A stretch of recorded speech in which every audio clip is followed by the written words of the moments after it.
أسماء ملوك كوردوين. كانت كوردوين مملكة في كردستان القديمة، وغالبا ما أهملها العلماء.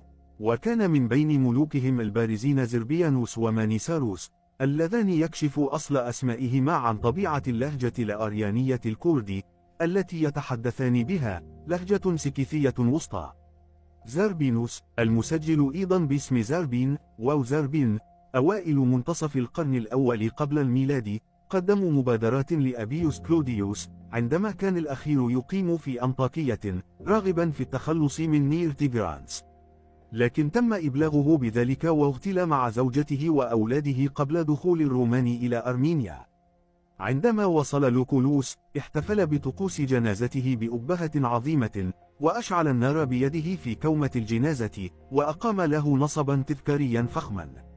يتكون اسمه من عنصرين: الجزء الأول هو زارا، التطوير الأرياني الأوسط للذهب الذهبي المشتق من الأفستية القديمة والسكيثية زارانية، وللزرانية هو دارانية. دخل زارا لاحقا كقرض إلى اللغة فارسي واستبدل دارانية الفارسية القديمة الأصلية، حتى أن بلوتارخ سجل الاسم باسم زربيانوس، وهو ما يعكس التطور الكردي النموذجي الأوسط والجديد، لام أكبر من وهو قريب من اسم ملكة السكيثيين الشرقيين ساكاس زارينا. لقد قاد تمردا قام به السكيثيون والبرثيون ضد الملك الوسيط سيخاريس، الذي وفقا لهيرودوت استعاد مملكته من خلال النبلاء السكيثيين المسكرة، أي بعد أن تحدى الإمبراطور السكيثي ماديوس الميديين. ولا يزال اسم زارينا الذي يعني الذهبية يستخدم للإناث الكرديات. تم استعارة الاسم أيضا إلى اللغة الفارسية. سيطر مانيساروس حوالي 115 متر على أرمينيا وبلاد ما بين النهرين، وهناك أعلن الملك الفرثي أسرويس الحرب عليه، وقف مانيساروس إلى جانب الرومان. توجد بعض العملات المعدنية المخصصة لمانيساروس. أصل اسمه يفسره اللغوي والمستشرق فرديناند جوستي، مؤلف كتاب كردش جراماتيك، في كتابه القيم أيرانيشزنا من بوك، على أنه يعني السيد الفريد الذي لا مثيل له. الصورة أعلاه توضح رسما قديما لإحدى العملات الفضية للملك مانيساروس.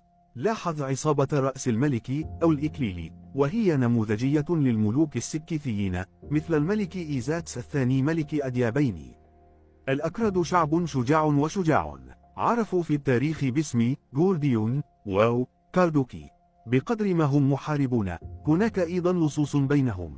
سي روزنملر إن مور 1837 تي بي جي آسيا الوسطى. في الأدب اليهودي، اسم أرارات يعني اسم ولاية أورارتو، ويشار إلى هذه المنطقة الجبلية الكبيرة باسم كاردو في النصوص الأرامية. أطلق عليها اليونانيون اسم جورديان، وأطلق عليها الأرمن اسم كاردوك. ومن المعروف أن سفينة نوح جنحت في جبل كودي في كردوك. البروفيسور ويليام ميم بيرينر